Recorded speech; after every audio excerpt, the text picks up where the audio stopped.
mainstream, particularly with COVID.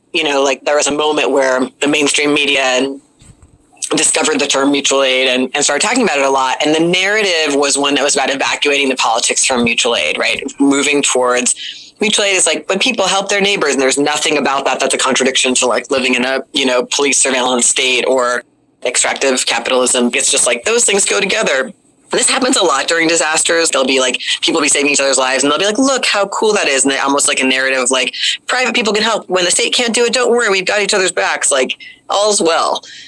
But of course, to me, mutual aid is an indictment of the things that are causing the crises in our lives, and increasingly because of the mainstream narrative about mutual aid, I think my definition of mutual aid has been getting sharper, even sharper than when I wrote that book about mutual aid. Like now I would say, I think it's mutual aid when we do the work to support each other's survival with a shared analysis that the causes of the crisis are these bigger structures, not the people in crisis. So not doing the charity thing of being like, oh, you're unhoused, it must be because you need to get sober, or you need to take an anger management class, or you need to take a budgeting class. Like, but instead like, oh, you're unhoused because of like a capitalist, white supremacist colonial housing market, And then the third piece is with an invitation to collective action.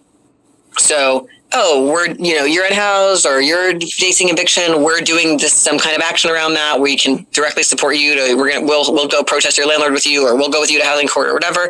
And we're inviting you. We're saying, hey, we don't think this is your fault. We think this is the fault of this messed up system. And we'd like to invite you. Would you like to join our group? Would you like to be part of this action we're planning that is about housing justice? And you don't have to get the help and support, but you're invited to. And so this is part of how mutual aid, like one of the big things it does is it builds our movements. It brings people who are seeing or having the crisis and are angry and scared and says, you're not alone in it.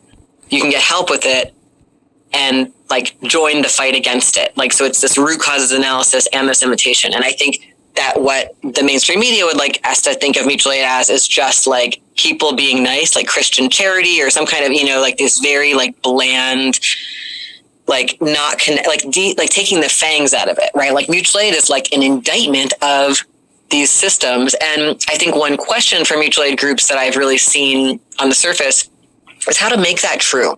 Like I worked with one group that was doing a lot of direct support people and unhoused people in an encampment. And they were like, well, like, should we have our big, like anti-capitalist and anti-racist messages, like on the surface? Like, we don't want to alienate any of the unhoused people. What if they don't believe that? And I was like, no, yes, have your message. Like we are recruiting to those messages. We are like it is, and people will still come get the stuff you're giving out, even if they don't agree with it. And they might have a conversation with you. And that would